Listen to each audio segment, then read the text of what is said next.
We welcome you all once again in the precious name of our Lord and Savior Jesus Christ. நம்முடைய ஆண்டவரும் இரட்சகருமாய் இயேசு கிறிஸ்துவின் நாமத்தில் உங்கள் எல்லாரையும் Why don't we வரவேற்கிறோம். just bow down and pray? தலைகளை தாழ்த்தி ஜெபிப்போமா? Lord, we thank you, Lord, that we are able to praise and worship you. ஆண்டவரே, உம்மை ஆராதிக்க துதிக்க நீர் தந்த கிருபைக்காக நன்றி. Lord, let your word transform us. ஆண்டவரே, உம்முடைய வசனம் எங்களை உருமாற்றட்டும். Let your word strengthen us. உம்முடைய வசனம் எங்களை பலப்படுத்தட்டும். We know, Lord, that none of your word will return empty-handed. எங்களுக்கு தெரியும் ஆண்டவரே, உம்முடைய ஒரு வசனம் கூட வெறுமையாக திரும்பி வராது. Thank you, Lord, that is the word of life நன்றி ஆண்டவரே, அது ஜீவனுள்ள வசனம். and the life or the light of all men. ஆண்டவரே, அந்த ஜீவனானது சகல ஜனங்களுக்கும் ஒளியாக இருந்தது. Let your light shine upon us. ஆண்டவரே, உம்முடைய ஒளி எங்கள் மேலே பிரகாசிக்கட்டும். In Jesus' name. இயேசுவின் நாமத்தில. Amen. Amen. One of the supreme or the greatest will of God for our life is நம்முடைய வாழ்க்கையில தேவன் வைத்திருக்க ஒரு பெரிதான சித்தம் என்னவென்றால் our sanctification. அது நம்முடைய பரிசுத்தமாக்குதல். For this is the will of God, your sanctification. இதுதான் தேவ சித்தமாக இருக்கிறது, நம் பரிசுத்தமாகுவது. So today I am going to give you the topic that we are going to look into is sanctification. இன்றைக்கு நாம் பார்க்க போகிற தலைப்பு பரிசுத்தமாக்கப்படுதல்.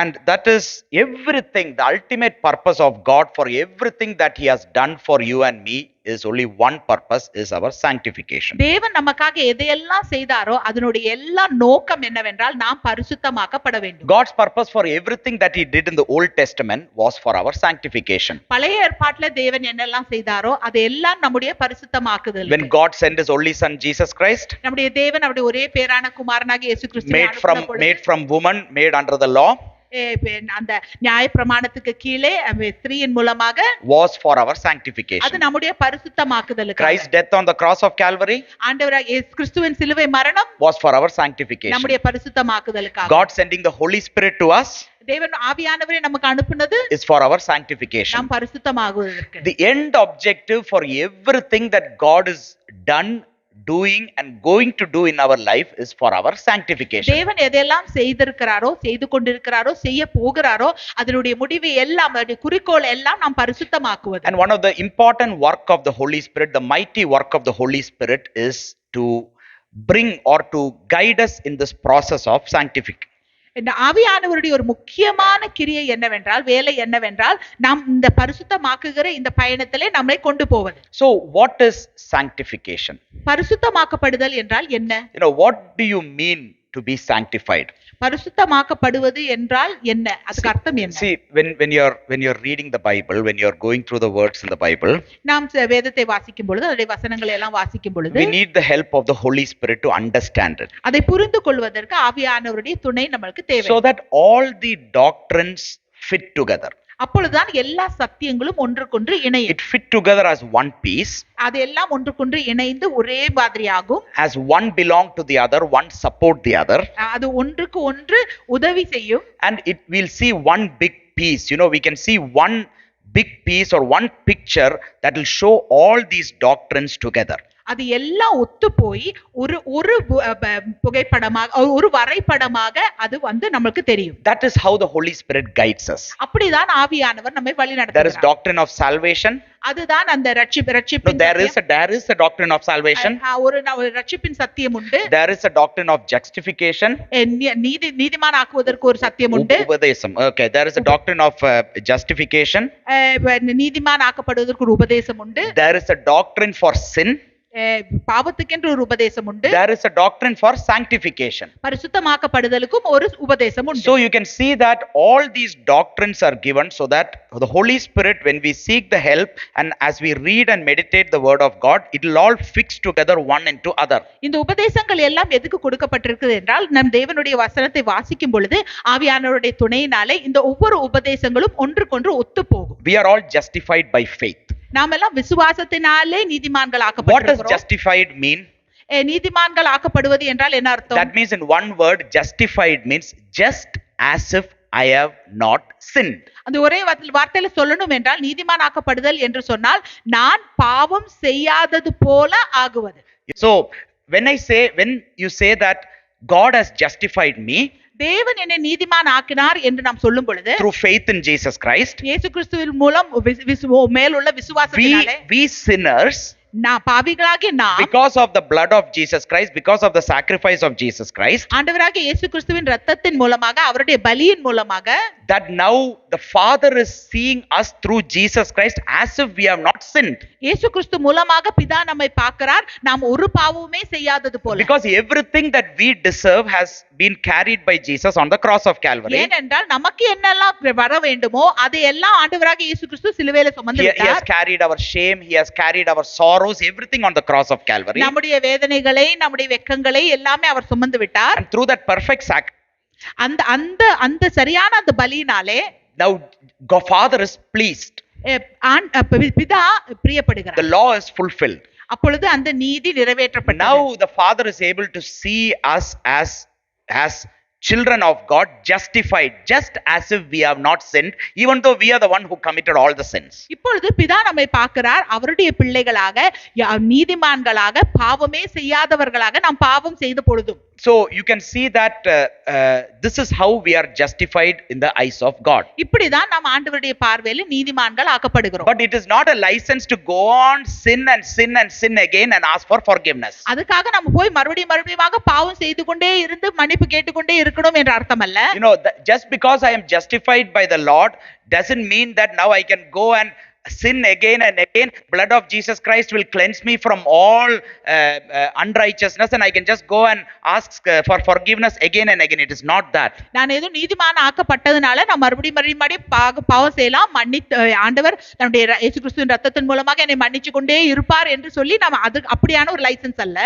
When a person is asking for forgiveness, ஒரு மனுஷன் ஒரு மன்னிப்பு கேட்கும் பொழுது he needs to know why he is asking for forgiveness. அந்த மனுஷன் அறிந்து கொள்ள வேண்டும் ஏன் அவன் மன்னிப்பு கேட்கிறான். For example, if I am asking for forgiveness of a certain sin or whatever sins, இப்பொழுது நான் ஒரு பாவத்துக்காக இல்ல நிறைய சில பாவங்களுக்காக மன்னிப்பு கேட்கிறேன் என்றால், or if everyone will ask for forgiveness at some point, isn't it? So if you are asking for forgiveness for some sin, இல்ல நீங்கள் ஏதோ ஒரு பாவங்களுக்காக மன்னிப்பு கேட்கிறீர்கள் என்றால், you need to know why you are asking for forgiveness. உங்களுக்கு தெரிய வேண்டும் ஏன் நீங்கள் மன்னிப்பு கேட்கிறீர்கள். When you ask yourself why you are asking for forgiveness, உங்களிடமே நீங்கள் கேட்டால் ஏன் நான் மன்னிப்பு கேட்கிறேன் என்று, you will get an answer. அப்பொழுது உங்களுக்கு ஒரு பதில் கிடைக்கும். Your conscience will answer you. உங்களுடைய மனசாட்சி அதற்கு ஒரு பதில் சொல்லும். Sometimes when you are asking for forgiveness, we ask for forgiveness because we have a good feeling. We are taken off the guilt, so we have a good feeling. So people want to ask for forgiveness from sin, thinking that God has forgiven every of my sin and we have a good feeling. சில வேளை என்னன்னா மன்னிப்பு கேட்கும்பொழுது நமக்குள்ளவே ஒரு நல்ல ஒரு உணர்வு உண்டாகும். அதனால நம்ம மன்னிப்பு கேட்போம். ஐயோ நான் மன்னிப்பு கேட்டேன், எல்லாம் தேவன் மன்னித்துட்டார் என்று சொல்லி ஒரு நல்ல ஒரு உணர்வு நமக்குள்ளே உண்டாகும். அதுக்காக மன்னிப்பு that might be the reason why you might be asking for forgiveness. சில வேளை அதனாலதான் நம்ம மன்னிப்பு கேட்கலாம். Sometimes we ask for forgiveness to escape the punishment from God. சில வேளை தேவனுடைய நியாய தீர்ப்பிலிருந்து விடுதலை பெறுவதற்காக, தண்டனையிலிருந்து விடுதலை we don't want to be disciplined or punished for that sin. So sometimes we ask for forgiveness. அந்த பாவத்துக்கு நாம் தண்டனை அனுபவிக்க கூடாது என்று சொல்லி நாம் மன்னிப்பு கேட்கலாம்.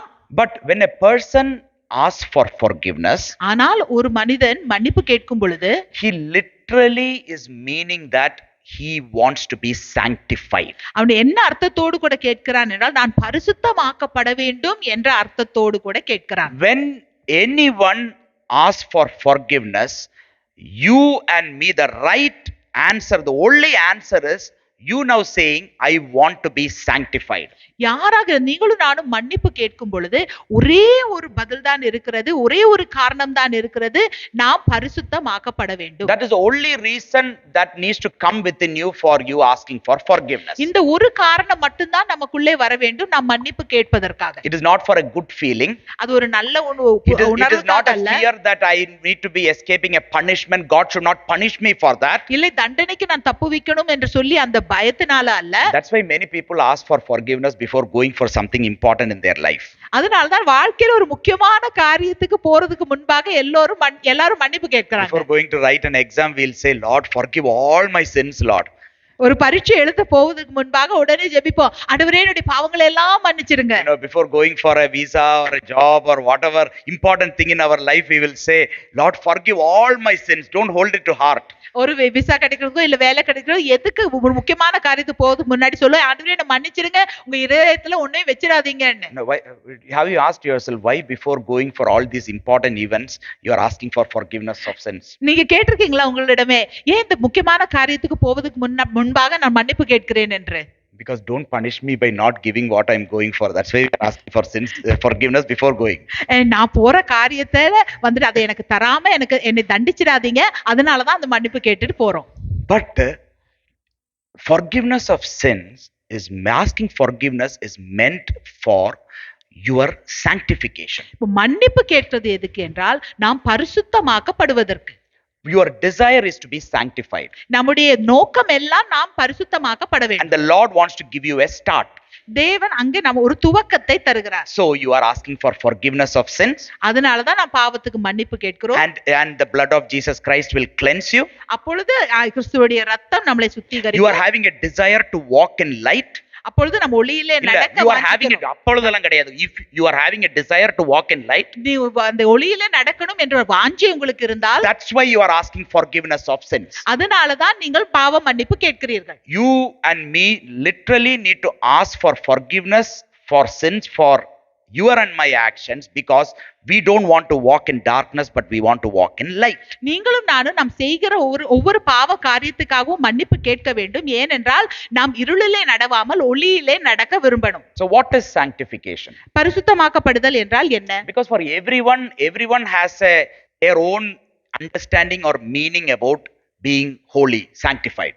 இப்ப பரிசுத்தமாக்கப்படுதல் இல்ல பரிசுத்தமாக இருப்பது என்று சொன்னால் ஒவ்வொருத்தரும் அவங்களுக்கு ஒரு எண்ணத்தை வைத்திருப்பார்கள். Everyone thinks they are holy in certain ways.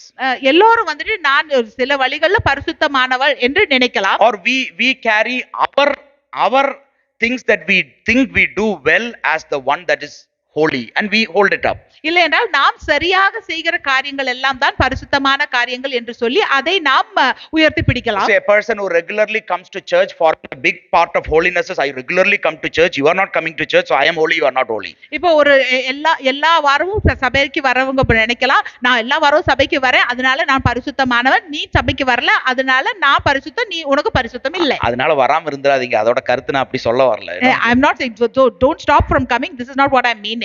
But and then for someone who is like he's like might be having a good moral character, will think, or moral ways of doing things and all, he might think that his holiness is because of his moral characters. இல்லை என்றால் ஒரு நல்ல காரியங்களை எல்லாம் செய்கிற ஒரு மனிதன் நினைக்கலாம், நான் செய்கிற நல்ல காரியங்கள் எல்லாம் தான் பரிசுத்தமான காரியம் என்று. And he will see another person and say that he is coming to the church and he is not morally good, so I am holy, he is not holy. இன்னொரு மனுஷனை பார்த்து அவன் சபைக்கெல்லாம் வர்றான் ஆனா அவன் நல்ல காரியங்கள் செய்யல அதனால நான் பரிசுத்தவான், அவன் பரிசுத்தவான் இல்ல. So his holiness is based on his morality. அப்ப அவனுடைய பரிசுத்தம் என்ன, அவனுடைய கிரியை Another person's holiness is based on whatever he thinks is good in the eyes of God.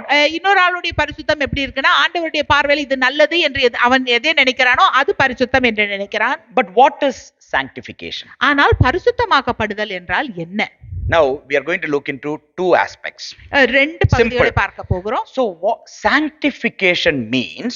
பரிசுத்தமாக்கப்படுதல் என்றால் to be set apart for God and for his service. தேவனுக்காகவும் அவருடைய ஊழியத்துக்காகவும் பிரித்தெடுக்கப்பட்ட ஒரு நிலை. So you are sanctified means you have been set apart for God and for his service, his purpose, his will, his passion, his heartbeat, his whatever. நான் பரிசுத்தமாக்கப்பட்டேன் என்று சொன்னால் அதனுடைய அர்த்தம் நான் பிரித்தெடுக்கப்பட்டிருக்கிறேன் தேவனுக்காக, அவருடைய ஊழியத்துக்காக, அவருடைய கிரியைக்காக, அவருடைய நோக்கத்துக்காக, அவருடைய வாஞ்சைக்காக, அவருடைய இதயத்துக்காக. In Old Testament you can see many things about being sanctified. பழைய ஏற்பாட்டுல பல காரியங்களை பார்க்கலாம் பரிசுத்தமாக்கப்படுதல் குறித்து. Everything of God was sanctified. தேவனுக்குரிய எல்லாம் See, பரிசுத்தமாக்கப்பட்டது. the Mount Sinai where the commandments were given to the Israelites, no one was allowed to even touch the foot of the mountain, because that place was a sanctified place, set apart for God, a holy mountain. Sinai மலை எடுத்தீங்கன்னு சொன்னா அந்த சீனாய் மலையில தேவன் அந்த நியாயப்பிரமாணத்தை கொடுக்கும் பொழுது யாரும் அந்த சீனாய் மலைக்கு அருகே கூட போக கூடாது, ஏனென்றால் அது பரிசுத்தமாக்கப்பட்டது. Even an animal comes and touches also, it is dead. ஒரு மிருகம் போய் அதை தொட்டா கூட அது அப்பவே சாகடிக்கப்படும். Any man comes near and that foot of the mountain and touches that mountain, they are dead. எந்த மனுஷன் வந்து தன்னுடைய காலை அந்த சீனாய் மலையில தொட்டார்களோ அவர்கள் எல்லாம் இறந்து போவார்கள். So you can see that the temple of the Lord was sanctified, was holy. தேவனுடைய ஆலயம் பரிசுத்தமாக்கப்பட்டது. You know, every instruments, every vessels that was used in the temple of God was sanctified, was holy. அங்க இருந்த ஒவ்வொரு பாத்திரங்களும் பரிசுத்தமாக்கப்பட்டது. You know, that means they were set apart, they were consecrated, they were being separated for the purposes of God and for God only. அதெல்லாம் தேவனுக்காக, தேவனுடைய நோக்கத்துக்காக பிரித்தெடுத்து வைக்கப்பட்டது. So when you say sanctified, sanctifying, பரிசுத்தமாக்கப்படுதல்னா, it is means set apart for God. பரிசுத்தமாக்கப்படுதல் என்று சொன்னால் தேவனுக்காக பிரித்தெடுக்கப்பட்டது. That means you have been set aside, consecrated, set apart, separated for God. நீங்கள் பிரித்தெடுக்கப்பட்டிருக்கிறீர்கள், பரிசுத்தமாக்கப்பட்டிருக்கிறீர்கள் தேவனுக்காக. Do you understand what is the first half of being sanctified means? இப்போ புரியுதா அந்த பரிசுத்தமாக்கப்படுதல் முதல் பகுதி என்னவென்று? Do you not think that you have been set apart for God?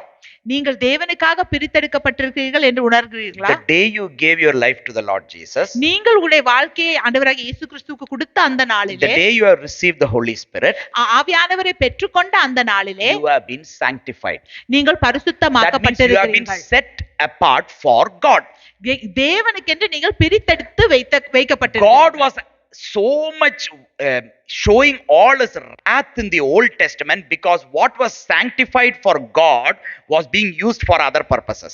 தேவன் பழைய ஏற்பாட்டு நாளிலே அவருடைய கோபத்தை காண்பித்தார், ஏனென்றால் அவருக்காக பரிசுத்தமாக்கப்பட்ட காரியங்கள் வேற காரியங்களுக்காக உபயோகப்படுத்துதனால. In the Old Testament was vessels. பழைய ஏற்பாட்டு காலத்துல அது ஒவ்வொரு பாத்திரங்கள். Today we are the vessels. இன்றைக்கு நாம் தான் பாத்திரம். The New Testament says that we are the vessels of God.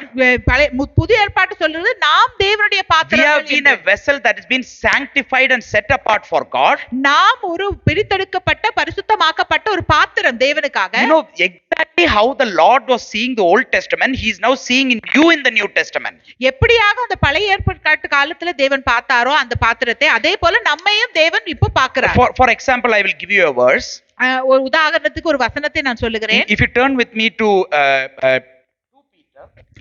1 Peter, 1 பேதுரு in verse chapter 2 and verse 9, இரண்டாவது அதிகாரம் 9வது வசனத்திலே, here he is saying in 1 Peter chapter 2 and verse 9, but you are a chosen generation, a royal priesthood, a holy nation, his own special people, that you may proclaim the praises of him who called you out of darkness into his marvelous light. நீங்களோ உங்களை அந்தகாரத்தினின்று தம்முடைய ஆச்சரியமான ஒளியினிடத்திற்கு வரவழைத்தவருடைய புண்ணியங்களை அறிவிக்கும்படிக்கு தெரிந்து கொள்ளப்பட்ட சந்ததியாயும் ராஜரீகமான ஆசாரிய கூட்டமாயும் பரிசுத்த ஜாதியாயும் அவருக்கு சொந்தமான ஜனமாயும் இருக்கிறீர்கள்.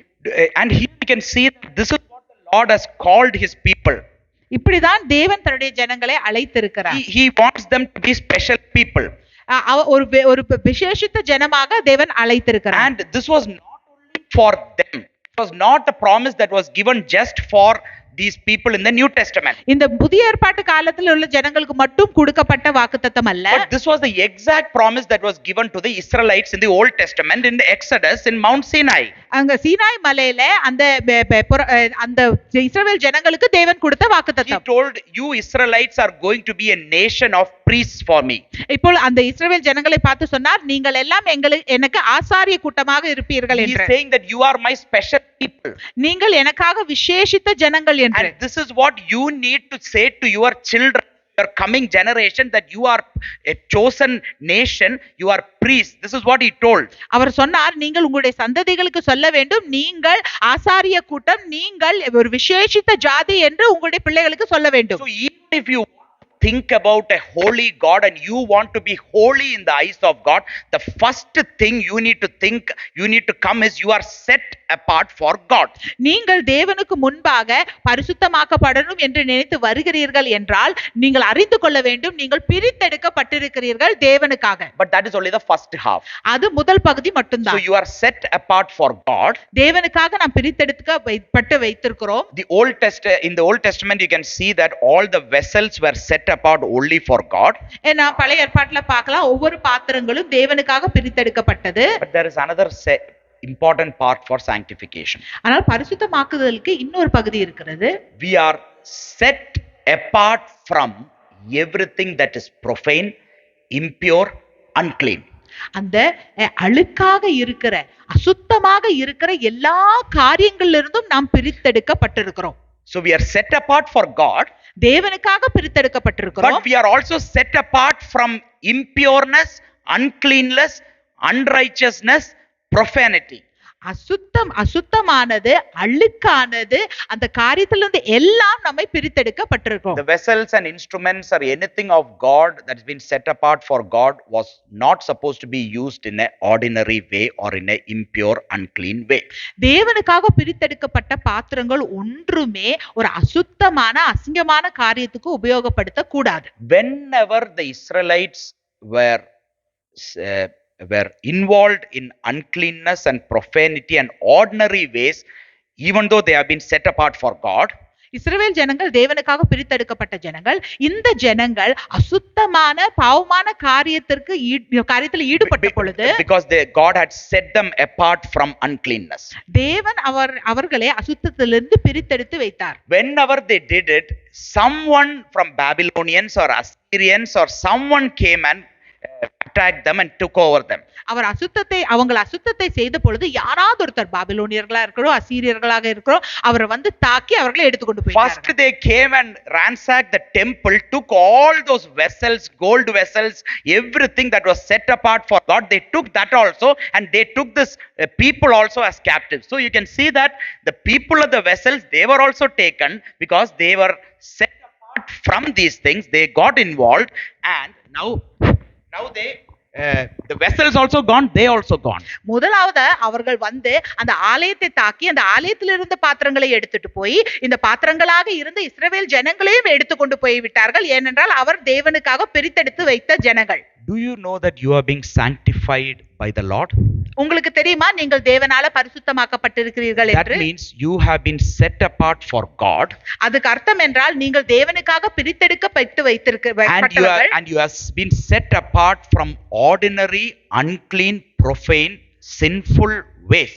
நீங்கள் சாதாரணமான, பாவமான, அசுத்தமான, அசிங்கமான காரியங்களிலிருந்து நீங்கள் பிரித்தெடுக்கப்பட்டிருக்கிறீர்கள். We have been separated from that. அதிலிருந்து நாம் பிரித்தெடுக்கப்பட்டிருக்கிறோம். You know, separated for that means anything that is being sanctified means it has been devoted for God's purposes. பிரித்தெடுக்கப்பட்டது என்று சொன்னால், பரிசுத்தமாக்கப்பட்டது என்று சொன்னால் தேவனுடைய நோக்கங்களுக்காக வைத்திருக்கப்பட்டது. And we are being separated and we are being offering ourselves to God as an offering, as a sacrifice.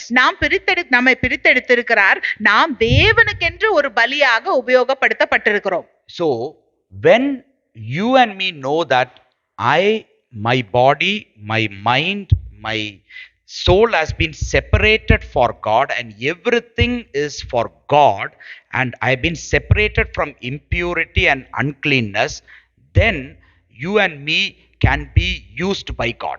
நீங்களும் நானும் அறிந்து கொள்ளும் பொழுது நாம் தேவனுக்காக பிரித்தெடுக்கப்பட்டு வைத்திருக்கிறோம். எல்லா அசுத்தத்திலிருந்தும், பாவத்திலிருந்தும், சாதாரணமான காரியங்களிலிருந்து நாம் பிரித்தெடுக்கப்பட்டிருக்கிறோம் என்று அறியும் பொழுது தேவனுக்காக நாம் உபயோகப்படுவோம். Now we'll go a wee bit more into what does sanctified mean.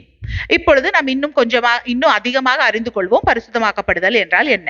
Now do you know that you have been set apart from God, for God, and you have been set apart from uncleanness and impurity for God's purposes? இப்போ நீங்கள் அறிந்து கொள்கிறீர்கள், நாம் எல்லாம் பிரித்தெடுக்கப்பட்டிருக்கிறோம், தேவனுடைய நோக்கத்துக்காக நாம் பிரித்தெடுக்கப்பட்டிருக்கிறோம். Don't think that it is something happened in heaven and I don't need to think. You need to be conscious about it. every day in your life so that you can line up yourself for God and His purposes. ஏதோ பரலோகத்துல நடந்திருக்கு, அது குறிச்செல்லாம் எனக்கு கவலை இல்லைன்னு நினைக்கிறதல்ல. நாம் அதற்காக அதுக்கு ஒத்து போன வாழ்க்கையை நாம் வாழ வேண்டும். If you turn with me to Hebrew chapter 10 and verse 10. எபிரேயர் 10வது அதிகாரம் 10வது வசனத்துக்கு திருப்பினோம் என்றால், Hebrew chapter 10 and verse 10. எபிரேயர் 10வது அதிகாரம் 10வது வசனம். By that will we have been sanctified through the offering of the body of Jesus Christ once for all. இயேசு கிறிஸ்துவனுடைய சரீரம் ஒரே தரம் பலியிடப்பட்டதினாலே அந்த சித்தத்தின்படி நாம் பரிசுத்தமாக்கப்பட்டிருக்கிறோம். So here he says that we have been sanctified through the offering of the body of Jesus Christ once and for all. ஆண்டவராக இயேசு கிறிஸ்துவுடைய சரீர பலியாக கொடுக்கப்பட்ட அந்த ஒரே பலியினாலே நாம் என்றென்றைக்கும் பரிசுத்தமாக்கப்பட்டிருக்கிறோம். Do you know that the Father has sanctified you once and for all through Jesus Christ? பிதாவாகிய தேவன் நம்மை என்றென்றைக்குமாக இயேசு கிறிஸ்து மூலமாக பரிசுத்தப்படுத்தி வைத்திருக்கிறார். Whether you desired it or not, God had sanctified you. நாம் அதை வாஞ்சித்தாலும் இல்லை என்றாலும் தேவன் நம்மை பரிசுத்தப்படுத்தி இருக்கிறார். You know, the prophetic word that came to prophet Jeremiah was, எரேமியா தீர்க்கதரிசிக்கு வந்த வசனம் என்னவென்றால், in Jeremiah chapter 1 and verse 5, எரேமியா 1வது அதிகாரம் 5வது வசனத்திலே, before you were formed in your mother's womb, உன் தாயின் கருவிலே நீ உருவாகுவதற்கு முன்பாகவே I have known you. I have known you. நான் உன்னை அறிந்தேன். So, and then he says that I have sanctified you. நான் உன்னை பரிசுத்தம் பண்ணி. So, even before you were formed in your mother's womb, நீ உன் தாயின் வயிற்றில் உருவாகுவதற்கு முன்னே I have known you. உன்னை அறிந்தேன். And then he says that before you were born, I sanctified you. நீ கர்ப்பத்திலிருந்து வெளிப்படும் முன்னே நான் உன்னை பரிசுத்தம் I பண்ணி. ordained you a prophet to the nations. உன்னை ஜாதிகளுக்கு தீர்க்கதரிசியாக கட்டளையிட்டேன். Do you think that it was only for prophet Jeremiah? இது தீர்க்கதரிசி எரேமியாவுக்கு மட்டுமா? Do you not think that each and every one sitting here, you and me have been sanctified by the Lord even before you were formed in your mother's womb, even before you were born, you have been sanctified by the Lord for a purpose. இங்கே அமர்ந்திருக்கிற ஒவ்வொருத்தரும் நாம் தாயின் கருவிலே உருவாகுவதற்கு முன்பாகவே, தாயின் கர்ப்பத்திலிருந்து தோன்றுவதற்கு முன்பாகவே தேவனாலே பரிசுத்தமாக்கப்பட்டிருக்கிறோம். You didn't desire it. You are not even formed in the mother's womb. That time itself the Lord had sanctified you. நாம் அதை வாஞ்சிக்கவே இல்லை, நம் தாயின் கருவில் உருவாகவே இல்லை, அதற்கு முன்பாக தேவன் நம்மை பரிசுத்தமாக்கினார். And he has already put a plan and a purpose and everything for you. உங்களுக்கும் எனக்கும் ஒரு நோக்கத்தையும் ஒரு திட்டத்தையும் தேவன் போட்டிருக்கிறார். Jeremiah, not seeing in Jeremiah's all obedience and his face and everything God had done. I'll come to that later. But before even he was formed in the mother's womb, he was being sanctified and he has been sent into this world, born into this world for the purpose of God as a prophet. எரேமியாவோட முகத்தை பார்த்தோ இல்ல எரேமியாவோட கிரியைகளை பார்த்தோ கீழ்ப்படிதலை பார்த்தோ தேவன் அதை செய்யவில்லை. ஆனால் தாயின் கருவில உருவாகுவதற்கு முன்பாகவே தேவன் பரிசுத்த பண்ணினார். That means he has been sanctified, he has been set apart for God, and he has been set apart from sin and uncleanness and impurity, and he has been sent. அதுக்கு அர்த்தம் என்னவென்றால், தேவனுக்காக அவர் எரேமியாவை பிரித்தெடுத்து பரிசுத்தம் பண்ணி எல்லா தீமையிலிருந்தும் எல்லா தீங்கிலிருந்தும் அசுத்தத்திலிருந்தும் பிரித்தெடுத்து வைத்திருந்தார். You know, till the word, the gospel of salvation is being preached to you for the first time in your life, and when it is supposed to touch you, till that time God has protected you. ரட்சிப்பின் சுவிசேஷம் முதல் முறையாக நம்முடைய காதுகள்ல விழுகிற அந்த நாள் வரைக்கும் தேவன் நம்மை பாதுகாத்து வைத்திருக்கிறார். Even from certain sins, even from certain ways, he has protected us so that we will come to this day of salvation. சில பாவங்களிலிருந்து, சில வழிகளிலிருந்து, சில காரியங்களிலிருந்து அவர் நம்மை பாதுகாத்து வைத்திருக்கிறார். ஏனென்றால் அந்த ரட்சிப்பின் சுவிசேஷத்தை கேட்கிற நாளுக்கு வருவதற்காக. So that now you can make a decision, give your life to the Lord Jesus, you will be justified and you can start the life of sanctified life, a process of sanctification from now. அப்பொழுது அந்த சுவிசேஷத்துக்கு கீழ்ப்படிந்து நாம் ரட்சிக்கப்பட்டு நாம் பரிசுத்தப்பட்டு இந்த பரிசுத்தப்படுதல் அந்த காரியத்தை, அந்த பயணத்தை துவங்கலாம். I don't know what you are thinking now. இப்பொழுது நீங்கள் எல்லாம் என்ன நினைக்கிறீர்கள் என்று எனக்கு தெரியல. You might be thinking that God forgot you. God forgot you. நீங்கள் நினைக்கலாம் தேவன் என்னை மறந்து விட்டார் என்று. For prophet Jeremiah and everyone that God had set apart and sanctified them as a prophet, that this and all. For me, I think he didn't sanctify me. That's why I am not anything now. நீங்க நினைக்கலாம் எரேமியா தீர்க்கதரிசி எல்லாம் ஒரு தீர்க்கதரிசியாக தேவன் ஆசீர்வதித்து அவங்களை பிரித்தெடுத்து வைத்திருக்கிறார், என்னை ஒன்றுக்குமே பிரித்தெடுத்து வைக்கல, அதனால தான் நான் இப்படி இருக்கிறேன் என்று Do நினைக்கலாம். you think that is the reason? அதுதான் காரணம் என்று Do you நினைக்கிறீங்களா? think that is the reason why we might be what we are now? நீங்க நினைக்கிறீங்களா நான் இருக்கிற வண்ணமாக இப்ப இருக்கிறதோட காரணம் அதுதான் என்று God நினைக்கிறீங்களா? has not sanctified you. God has not set you apart from and for. தேவன் என்னை பரிசுத்தப்படுத்தவில்லை, என்னை இதற்காக எடுக்கவில்லை என்று நினைக்கிறீங்களா? You know, Jesus Christ was sanctified by the Father and sent to this earth.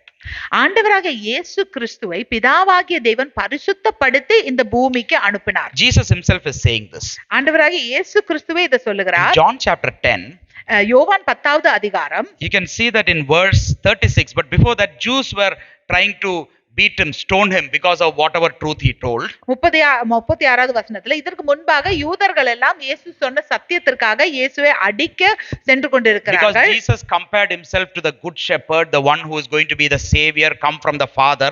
When Jesus told that, they told that he's blaspheming and wanted to stone him. ஏனென்றால் ஆண்டவராக இயேசு கிறிஸ்து அவரே நல்ல மேய்ப்பர், அவரே ரட்சகர் என்று சொன்னதுனால அவர் தேவனை குறித்து தவறாக பேசுகிறார் என்று சொல்லி அடிக்க வந்தார்கள். But now Jesus is saying in verse 36, இப்ப 36வது வசனத்துல இயேசு சொல்லுகிறார், do you say of him whom the Father sanctified and sent into the world, you are blaspheming because I said I am the Son of God? பிதாவினால் பரிசுத்தமாக்கப்பட்டும் உலகத்தில் அனுப்பப்பட்டும் இருக்கிற நான் என்னை தேவனுடைய குமாரன் என்று சொன்னதினாலே தேவ தூஷணம் சொன்னாய் என்று நீங்கள் சொல்லலாமா? So here Jesus is saying that the Father sanctified him and sent him into the world. இயேசு சொல்லுகிறார் பிதாவாகிய தேவன் அவரை பரிசுத்தம் பண்ணி இந்த பூமிக்கு அனுப்பினார் என்று. Jesus was born through the Holy Spirit in Virgin Mary's womb. பரிசுத்த ஆவியின் மூலமாக கன்னி மரியாளுடைய வயிற்றிலே பிறந்தார். He lived his life and he learned from the teachers in the temple. அவர் தன்னுடைய வாழ்க்கையை வாழ்ந்தார், அந்த தேவாலயத்திலே இருக்கிற அந்த போதகருடைய போதனைகளை எல்லாம் படித்தார். He grew in divine wisdom of God. He grew in divine favor from God and from man. தெய்வீக ஞானத்திலே வளர்ந்தார், அவர் மனுஷனுடைய தேவனுடைய தயவிலே வளர்ந்தார். He wanted to know more about God. He learned about that from the Old Testament prophets and everything, and he knew that it was for him.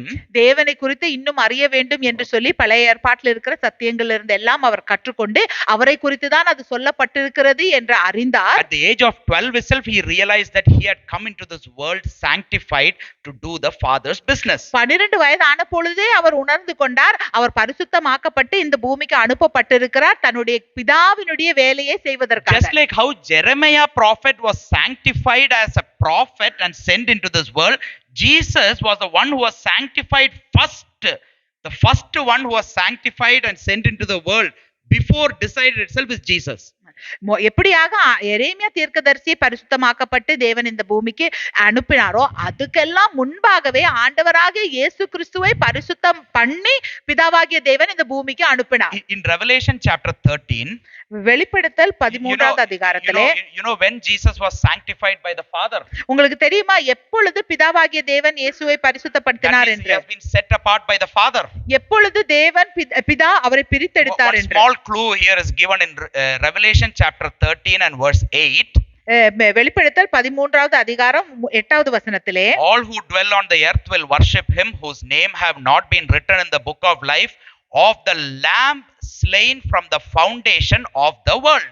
உலக தோற்றம் முதல் அடிக்கப்பட்ட ஆட்டுக்குட்டியினுடைய ஜீவ புஸ்தகத்தில் பேரெழுதப்பட்டிராத பூமியின் குடிகள் யாவரும் அதை வணங்குவார்கள். So Jesus was crucified, he was slain 2000 years ago or 2000 and whatever 26 years ago. ஆண்டவராக இயேசு கிறிஸ்து அடிக்கப்பட்டார் 2022 வருஷம் முன்னாடி. So he can see that he was crucified on the cross by the Romans and according to the Jewish, his own people's wish, he was crucified on the cross of Calvary. He was slain. அவர் சிலுவையில அடிக்கப்பட்டார் அந்த ரோமர்கள் மூலமாக அந்த யூத ஜனங்கள் சொன்னதுனாலே. But here he says the lamb slain from the foundation of the world. ஆனால் இங்க சொல்லப்பட்டிருக்குது உலகம் தோற்றம் முதல் அடிக்கப்பட்ட So ஆட்டுக்குட்டி when என்று. the foundation of the world was put itself, Father had sanctified Jesus to be the lamb who was going to come into this world and die on the cross, live and die for the people. இந்த As a savior. உலக தோற்றத்துக்கு முன்பாகவே பிதாவானவர் ஆண்டவராக இயேசு கிறிஸ்துவை பிரித்தெடுத்து பரிசுத்தமாக்கி அவர் இந்த பூமிக்கு வரப்போகிறார், அந்த சிலுவையில மரிக்க போகிறார் என்று பிரித்தெடுத்து வைத்துட்டார். And he was born according to the Father's will. பிதாவின் சித்தத்தின் மூலமாக அவர் பிறந்தார். And everything when he was done in his life according to the Father's will. அவர் வாழ்க்கையில செய்தது எல்லாம் பிதாவினுடைய Now சித்தத்தின்படியே. the same like prophet Jeremiah. Jeremiah, even before he was born, even before he was formed in the mother's womb, he was being sanctified as a prophet. எரேமியா தீர்க்கதரிசி போலவே தான் அவர் தாயின் கருவில உருவாகுவதற்கு முன்பாகவே பரிசுத்தம் பண்ணப்பட்டது போல ஆண்டவராகிய இயேசு கிறிஸ்து பரிசுத்தம் பண்ணப்பட்டார். So you and me, everyone, even before you were formed in your mother's womb, has been sanctified by the Father, set apart by the Father. நீங்களும் நானும் தாயின் கருவில உருவாகுவதற்கு முன்பாகவே பரிசுத்தம் பண்ணப்பட்டு பிரித்தெடுக்கப்பட்டிருக்கிறோம் பிதாவினாலே. Oh, Father has sanctified each and everyone here. பிதாவானவர் நம்ம ஒவ்வொருத்தரையும் பரிசுத்தம் பண்ணி இருக்கிறார். Oh, so God has sanctified, Father has sanctified me. பிதா என்னை பரிசுத்தம் பண்ணி இருக்கிறார். Oh, has he sanctified me just to come and sit here and there and go? Is this what? Because that is what I am doing now, we might be saying. ஏதோ நான் இங்கே அங்க போய் உட்கார்ந்துடணும் வரணும் போகணும் அதுக்காகவா என்ன பரிசுத்தம் பண்ணியிருக்கார், அதுதான் நான் இப்ப செஞ்சு கொண்டிருக்கிறேன். Or am I just being sanctified to just come and sit, stand here, and when you say hallelujah, say hallelujah, say clap the hand, and then when I go there, go run here, go there, do this thing. Is that why God has sanctified me? I think that is the purpose why God has sanctified me. Then why nothing is happening in my life? That you might be thinking. எதுக்காக தேவன் என்னை பரிசுத்தம் பண்ணிருக்காரு, இந்த இடத்துல வந்து நிற்கணும், அவங்க கை உயர்த்துங்கன்னு சொன்னா கை உயர்த்தணும், அல்லேலியா சொல்லுங்கன்னு சொன்னா அல்லேலியா சொல்லணும், அங்க போனா அங்க போகணும், இங்க போகணும், அதுக்காகவா? That is church life. But take in your home life, daily might be get up and do this, might be think what I'm going to do and go and do this thing here, do that there, without a purpose, without anything. Is that why? That what God has sanctified me for? இவ வீட்டுல பார்த்தா காலையில எழும்பணும், இந்த வேலையை செய்யணும், அந்த வேலையை செய்யணும், அங்க போகணும், இங்க போகணும், இதற்காகவா தேவன் என்னை பரிசுத்தம் பண்ணி வைத்திருக்கிறார். So Jesus was sanctified by the Father. He lived a life according to God's why he was sanctified, and he died on the cross of Calvary. ஆண்டவராக இயேசு கிறிஸ்துவை பிதாவாகிய தேவன் பரிசுத்தம் பண்ணினார், அதன்படியே அவர் வாழ்ந்தார். And prophet Jeremiah was sanctified as a prophet even before formed in the mother's womb. He as a prophet lived and was prophesying to the Israelites for years and years. எரேமியா தீர்க்கதரிசியை ஆண்டவர் பரிசுத்தம் பண்ணினார் தாயின் கருவில் உருவாகுவதற்கு முன்பாக. அவர் ஒரு தீர்க்கதரிசியாக அவருடைய வாழ்க்கையை வாழ்ந்தார், இஸ்ரவேல் ஜனங்களுக்கு எல்லாம் தீர்க்க தரிசனம் உரைத்தார். So they all sanctified, they all did great things for the Lord according to for the purpose why they were set apart. அவர்கள் எல்லாம் பரிசுத்தம் பண்ணப்பட்டவர்கள், அவர்கள் எல்லாம் தேவனுக்காக பெரிய காரியத்தை செய்தார் தேவனுடைய நோக்கத்தின்படியே. But why am I, who has also been sanctified by the Father for a purpose, now not able to do and live according to what God has sanctified me or set apart for? ஆனால் தேவனால தாயின் கருவின் உருவாவதற்கு முன்பாகவே பரிசுத்தம் பண்ணப்பட்ட நான் ஏன் தேவ சித்தத்தின் படியாக அந்த காரியங்களை செய்யாமல் வாழ்கிறேன்? Logical question. அது ஒரு சரியான கேள்விதானே. Either God has done a mistake, ஒன்று தேவன் ஒரு தவறை செய்திருக்கணும், இல்ல now, or the mistake is with me. இல்லை என்றால் தவறு என்னிடத்துல. Do you dare to say that God has done a mistake? தேவன் ஒரு தவறை செய்திருக்கிறார் என்று சொல்ல உங்களுக்கு தைரியம் உண்டா? Do you dare to say that God has forgot you? தேவன் உங்களை மறந்து விட்டார் என்று சொல்ல உங்களுக்கு தைரியம் உண்டா? Do you dare to say that God has not put you or seen you like prophet Jeremiah or like his son Jesus? எரேமியா தீர்க்கதரிசியை போலவோ அவருடைய குமாரனாகிய இயேசு கிறிஸ்துவை போலவோ தேவன் என்னை பார்க்கவில்லை என்று சொல்ல உங்களுக்கு தைரியம் உண்டா? Dare not accuse the Lord. தேவனுக்கு எதிராக அந்த பழியை சொல்லாதீர்கள். That might be blasphemy. அது தேவ தூஷணமாக இருக்கும். So if you don't know, just keep quiet. அது நமக்கு தெரியலனா நாம் பேசாம இருக்கணும். Don't open our mouth and say all the things that we think that comes out. நாம் வாய்களை திறந்து வாயில வர்றதெல்லாம் நாம் சொல்ல கூடாது. Now why Jesus was able to live according to the Father's purposes set apart, why Jesus was able to live, walk, die on the cross of Calvary, came to the point where the Father had to resurrect him from the dead.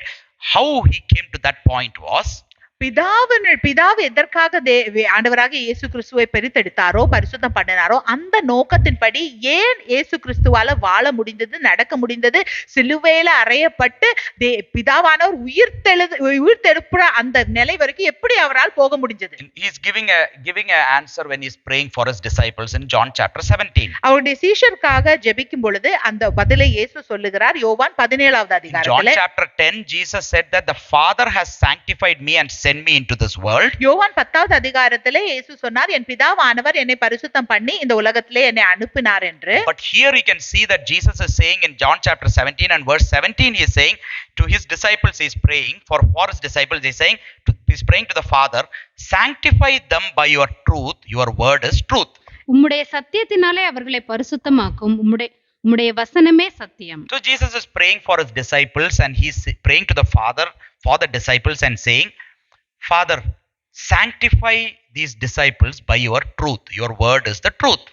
ஆண்டவராக இயேசு கிறிஸ்து பிதாவின் இடத்தில் தன்னுடைய சீஷர்களுக்காக ஜெபித்து சொல்லுகிறார், பிதாவே இவர்களை எல்லாம் உம்முடைய சத்தியத்தினாலே பரிசுத்தப்படுத்தும் என்று. And in verse 18 is saying, as you send me into the world, I also have sent them into the world. நீர் என்னை உலகத்தில் அனுப்பினது போல நானும் அவர்களை உலகத்தில் அனுப்புகிறேன். Just like how, this is the meaning, just like how you sanctified me and send me into this world, the same way I am sending them into this world. So you sanctify them. இயேசு என்ன சொல்லுகிறார், நீர் எப்படி பிதாவிடத்துல நீர் எப்படி என்னை பரிசுத்தப்படுத்தி இந்த உலகத்துக்கு அனுப்பினீரோ அதே போல நானும் இவர்களை இந்த உலகத்துக்கு அனுப்புறேன், பிதாவே அவர்களை பரிசுத்தப்படுத்தும். In verse 19 he is saying something. 19வது வசனத்தில் ஒரு காரியத்தை சொல்லுகிறார். And for their sakes I sanctify myself that they also may be sanctified by the truth. அவர்களும் சத்தியத்தினாலே பரிசுத்தமாக்கப்பட்டவர்களாகும்படி அவர்களுக்காக நான் என்னைத்தானே பரிசுத்தமாக்குகிறேன். Amen. Amen. Father sanctified Jesus and sent him into this world. Father sanctified prophet Jeremiah and sent him into this world to be a prophet. பிதாவாகிய தேவன் இயேசு கிறிஸ்துவை பரிசுத்தம் பண்ணி இந்த உலகத்துக்கு அனுப்பினார். பிதாவாகிய தேவன் தீர்க்கதரிசி எரேமியாவை பரிசுத்தம் பண்ணி இந்த உலகத்துக்கு அனுப்பினார். Father has sanctified you and sent you into this world. பிதாவாகிய தேவன் உங்களை பரிசுத்தம் பண்ணி இந்த உலகத்துக்கு அனுப்பி இருக்கிறார். Everyone here has been sanctified by the Father and sent into this world, set apart and sent. நாம இங்க இருக்கிற ஒவ்வொருத்தரையும் தேவன் பரிசுத்தம் பண்ணி பிரித்தெடுத்து இந்த உலகத்துக்கு அனுப்பி இருக்கிறார். So that when the right moment comes, you will be able to sanctify yourself for the purpose which you have been sanctified by the Father. ஏனென்றால் அந்த சரியான வேளை வரும்பொழுது நாமே நம்மை பரிசுத்தப்படுத்தி தேவனுடைய நோக்கத்தை நிறைவேற்றுவதற்காக. That means Jesus had to sanctify himself because he was sanctified by the Father. அவருடைய அர்த்தம் என்ன? ஆண்டவராகிய இயேசு கிறிஸ்து தன்னைத்தானே பரிசுத்தப்படுத்த வேண்டும், ஏனென்றால் பிதாவாகிய தேவன் அவரை பரிசுத்தம் பண்ணி இருக்கிறார். You know, Lord sanctified me, so hereafter whatever thought is coming in me is coming from the Lord. தேவன் என்னை பரிசுத்தம் பண்ணி இருக்கிறார், அதனால இப்போ எனக்கு வர்ற எண்ணங்கள் எல்லாம் தேவனிடத்துல இருந்து தான் வருகிறது. You know, you go and see read all unwanted things in your mind, all unwanted things only will come, whether you are Christian or whether you are whatever. நீங்கள் போய் ஒரு தேவையில்லாத காரியங்களை எல்லாம் படித்துக் கொண்டு இருந்தால் உங்களுடைய சிந்தையில வருவது எல்லாம் தேவையில்லாத காரியங்கள் தான் இருக்கும். If your mind is filled with the world, your mind will also make you think about world only, even though you are a Christian. உங்களுடைய மனதில எல்லாம் உலகம் நிறைந்திருந்தால், நீ ஒரு கிறிஸ்தவனாக இருந்தாலும் உங்களுடைய மனதில வருகிற எண்ணம் எல்லாம் இந்த உலகத்தின் எண்ணமா தான் இருக்கும். You know, if you spend all your time looking into unwanted that and this and that person, this person, that girl, this dance, that song, everything like that, then in all your mind will come is dance and song and like that only. எல்லா வேளையிலும் இத பார்த்து அத பார்த்து அந்த பாட்டு அந்த dance அந்த பொண்ணு இந்த பையன் பார்த்துக்கிட்டே இருந்தா உடைய மனசுல வர்றது எல்லாம் அதே தான் இருக்கும். So mind is very tricky. மனது அப்படியே அந்த திருக்கானது தான். Whatever you are seeing and training yourself with, the mind will give you according to that. நாம் எதையெல்லாம் பார்க்கிறோமோ எதையெல்லாம் பயிற்சி படுத்துறோமோ அதையெல்லாம் மனது சிந்திக்கும். But if you are devoting yourself to the Lord for your Lord's purposes, your mind will also think in godly ways. ஆனால் நாம் தேவனுக்காக அவருடைய நோக்கங்களுக்காக நம்முடைய மனதை செலவு பண்ணோம் என்று சொன்னால் உடைய மனதும் அதேபடி நினைக்கும். Philippians chapter 2, Apostle Paul is saying, give us the mind of Christ, he is saying. பிலிப்பியர் 2வது அதிகாரத்தில் அப்போஸ்தலனாகிய பவுல் சொல்லுகிறார், கிறிஸ்துவின் மனதை எனக்கு தாரும் என்று. கிறிஸ்துவின் ஆவியை கொடுங்கன்னு எல்லாம் கேட்கல, கிறிஸ்துவின் மனதை கொடுங்கன்னு கேட்டாங்க. He did not ask, give me the spirit of Christ, but said, give me the mind of Christ. So just like how Christ was able to look unto the Father, knowing that he has been set apart, and he was ready to sanctify himself, set himself apart in his body, in his mind, in his thought, even though it is difficult, so that now he is able to do the purpose which God has called for. ஆண்டவராக இயேசு கிறிஸ்து அறிந்து பிதா என்னை பரிசுத்தம் பண்ணியிருக்கிறார், பிரித்தெடுத்திருக்கிறார் என்று அறிந்த பொழுது அவர் வந்துட்டு, நான் இப்பொழுது என்னை பரிசுத்தம் படுத்த போகிறேன், நான் என்னை பிரித்தெடுக்க போகிறேன் பிதாவினுடைய சித்தத்தை நோக்கத்தை செய்வதற்காக என்று சொன்னார். So one of the answer why you may not be able to be in God's will and God's purpose, why he has been set apart, is because you are not willing to sanctify yourself.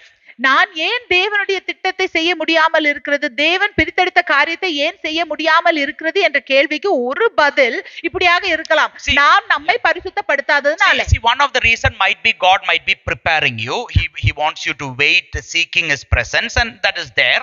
ஒரு காரணம், தேவன் நம்மை ஆயத்தப்படுத்தி கொண்டிருக்கலாம், அவருடைய பிரசன்னத்தை நாம் நாடி கொண்டிருக்கும் பொழுது. At that time you can surely know that the Lord is speaking to you. அப்பொழுது நாம் நன்றாக அறிய முடியும் தேவன் நம்மோடு கூட பேசுகிறார் என்று. Just like how you can see in the situation of Joseph and David and everyone, they, even though they were passing through situations where they had to wait, but they knew that the Lord was speaking to them. They were assured by that. யோசேஃபுடைய வாழ்க்கையில, தாவீதுனுடைய வாழ்க்கையில அவர் கஷ்டமான சூழ்நிலைகளை போய் கொண்டிருந்தாலும் அவருக்கு தெரியும் தேவன் என்னை ஆயத்தப்படுத்தி கொண்டு இருக்கிறார் என்று. It's not like this day and age where God, you do whatever you want to do in my life, and from morning we will go there, we will do this, we will do that, we will do whatever our mind is. Then in the end we'll come and say, Lord, why you are not doing anything?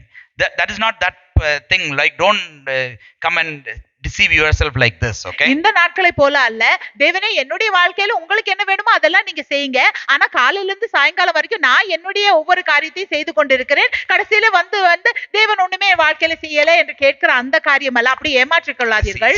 Today for living we have to do certain things. Yes, அன்றாட வாழ்க்கைக்கு சில காரியங்களை நாம் செய்ய வேண்டும், சரிதான். But your heart and mind and thought should be for the Lord. ஆனால் நம்முடைய இருதயம், நம்முடைய எண்ணமும், நம்முடைய சிந்தனைகளும் எல்லாம் தேவனுக்காக இருக்க வேண்டும். Whatever thing you are doing, but what is your heartbeat? Is it for the Lord to be set apart?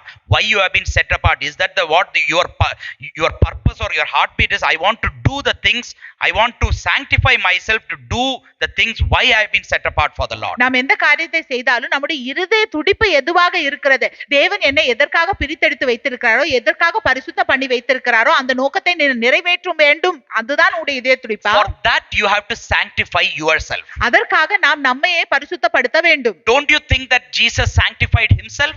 உங்களுக்கு தெரியாதா இயேசு கிறிஸ்து அவரை பரிசுத்தம் பண்ணினார் என்று? Today he wanted, he actually suffered, in his flesh he suffered day to day. ஒவ்வொரு நாளும் தன்னுடைய மாம்சத்திலே அவர் கஷ்டப்பட்டார், அவர் பிரயாசப்பட்டார். Because of all the troubles and situations and temptations which he was facing. ஏனென்றால் அவர் சந்தித்த எல்லா சோதனைகள், பிரச்சனைகள்னாலே. In Hebrews chapter 5 verse 7 he says, எபிரேயர் 5வது அதிகாரம் 7வது வசனத்தில் அவர் சொல்லுகிறார். Jesus, the author is saying, he's saying in verse 7 in Hebrews chapter 5, who in the days of his flesh, when he had offered up prayers and supplications with vehement cries and tears to him, Father, who was able to save him from death and was heard because of his godly fear. அவர் மாம்சத்திலிருந்த நாட்களில் தம்மை மரணத்தினின்று ரட்சிக்க வல்லமை உள்ளவரை நோக்கி பலத்த சத்தத்தோடும் கண்ணீரோடும் விண்ணப்பம் பண்ணி வேண்டுதல் செய்து தமக்கு உண்டான பயபக்தி நிமித்தம் கேட்கப்பட்டு. Amen. God, Jesus was heard by the Father because of his godly fear.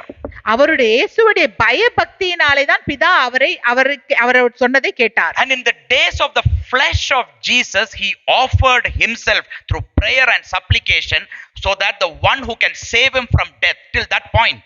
அவருடைய மாம்சத்தின் நாட்களிலே அவர் மரணத்துக்கு இருந்து ரட்சிக்கிற வல்லவரை நோக்கி பலத்த சத்தத்தோடும் கண்ணீரோடும் விண்ணப்பம் செய்தார், வேண்டுதல் செய்தார். See, if Jesus had slipped up and committed one sin and he had died on the cross of Calvary, then the Father could not have resurrected Jesus. ஆண்டவராக இயேசு கிறிஸ்து தவறி போய் ஒரு பாவத்தை செஞ்சுட்டு சிலுவையில மரித்திருந்தார் என்றால் பிதா அவரை உயிர்த்தெழுப்பி இருக்க முடியவே முடியாது. he could not have been resurrected because he was not the perfect sacrifice. அவரை உயிர்த்து எழுத செய்ய முடியவே முடியாது, ஏனென்றால் அவர் அந்த பெர்ஃபெக்ட்டான பலியாக இருக்க So மாட்டார். Jesus had to sanctify himself for the very great purpose which Father had sanctified him for, to come and live and die for the people, and Father was going to resurrect him. பிதா எந்த ஒரு பெரிய நோக்கத்துக்காக இயேசுவை பரிசுத்தம் பண்ணி பிரித்தெடுத்தாரோ அந்த நோக்கத்தை நிறைவேற்றுவதற்காக, இந்த உலகத்துல வந்து மரித்து உயிர்த்தெழுகிற அந்த நோக்கத்துக்காக அவர் தன்னையே பரிசுத்தப்படுத்த வேண்டியதாக இருந்தது ஒவ்வொரு நாளும். So the ones who are all sitting here, including me, everyone here, who have been sanctified by the Father and sent into this world, இங்க நாம் அமர்ந்திருக்கிற ஒவ்வொருத்தரும் எங்களையும் சேர்த்துதான் நம்மை தேவன் பரிசுத்தம் பண்ணி இந்த இடத்துக்கு அனுப்பி இருக்கிறார். unless you and me are ready to sanctify yourself and myself for God's purposes, we cannot live according to God's plan. நீங்கள் அவருடைய நோக்கத்துக்காக நம்மை பரிசுத்தப்படுத்தவில்லை என்றால் நாம் தேவனுடைய சித்தத்தின்படி வாழவே முடியாது. God won't mind these things. God understands. You know what God understands? இதெல்லாம் தேவன் ஒன்னும் பொருட்படுத்த மாட்டாரு, அவருக்கு எல்லாம் தெரியும் தானே. வேதத்தை ஒண்ணுமே வாசிக்காம you think that நீங்க நினைப்பீங்க God எல்லாமே புரிஞ்சு கொள்றாரு. என்னத்தை புரிஞ்சு கொள்றாரு? We are not even reading the word, but we are saying that oh, God will understand everything. What is God going to understand? God understands my problem. God understands your problem. You are not ready to sanctify yourself. That is a problem. தேவனுக்கு என்னுடைய பிரச்சனை புரிகிறது. என்ன பிரச்சனை? நம்மை பரிசுத்தப்படுத்தாமல் நாம் இருக்கிறோம். Because that is hard. ஏனென்றால் அது கஷ்டமானது. But when you know that you have been sanctified by the Father and sent into this world for a purpose, and you have to live according to that purpose, then that will be your first reason for you to sanctify yourself. பிதாவாலே நாம் பரிசுத்தம் பண்ணப்பட்டு ஒரு நோக்கத்துக்காக இங்கே அனுப்பப்பட்டிருக்கிறோம் என்று நாம் உணரும் பொழுது அதுவே நம்முடைய முதல் நோக்கமாக இருக்கும், நம்மை பரிசுத்தப்படுத்துவதற்காக. So the Father sanctified us and sent each one of us into the world. பிதா நம்மை ஒவ்வொருத்தரையும் பரிசுத்தம் பண்ணி இந்த உலகத்துக்கு அனுப்பி இருக்கிறார். சும்மா அனாதையா எல்லாம் இங்க புடிச்சு நம்மள அனுப்பி விடல, ஒரு வேலையும் இல்லாம. The Lord has not just sent us as an orphan and like jobless.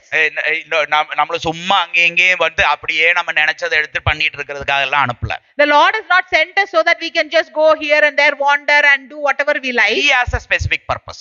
அவருக்கு ஒரு குறித்த நோக்கம் இருக்கிறது. Everyone mentioned in the word of God had a specific purpose. இந்த வேதத்துல சொல்லப்பட்ட ஒவ்வொருத்தருக்கும் ஒரு நோக்கம் இருக்கிறது. You and me have a specific purpose. உங்களுக்கும் எனக்கும் ஒரு நோக்கம் இருக்கிறது. And he has sent us, and one day everyone was touched by the Lord. ஒரு நாள்ல எல்லாரும் தேவனால் தொடப்பட்டார். The disciples is praying, Lord, I pray that you sanctify them with the truth. அவர் சொல்ற பிதாவின் இடத்தில் ஜெபிக்கிறார் சீஷர்களுக்காக, சத்தியத்தின் மூலமாக அவர்களை பரிசுத்தப்படுத்துங்கள் என்று. So sanctifying means, now I am coming to the next meaning. You know, we have been set apart for God and we have been set apart from sin. பரிசுத்தமாக்கப்படுதல் என்றால் நாம் தேவனுக்காக பிரித்தெடுத்து வைக்கப்பட்டிருக்கிறோம், பாவத்திலிருந்து பிரித்தெடுக்க வைக்கப்பட்டு வைத்திருக்கிறோம். So we have accepted the Lord Jesus.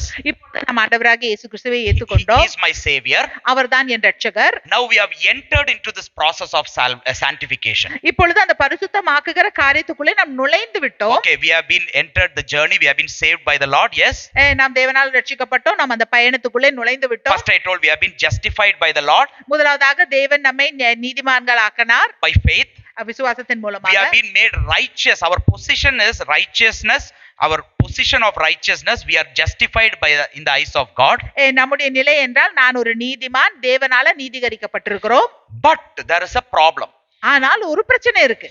There is this sin that is always ensnaring us and coming close to us, that can pollute us continually. இது ஒரு பாவம் இருக்கிறது, அது நம்மை சுற்றி சுற்றி வந்து கொண்டே இருக்கிறது. அது எப்ப வேணாலும் நம்மளை வந்து அது வந்து நம்ம அணுகலாம். You know, in Hebrews chapter 12, you know, this one word is saying, therefore we also, Hebrews chapter 12 and verse 1, therefore we also, since we are surrounded by so great a cloud of witnesses, let us lay aside every weight and the sin which so easily ensnares us.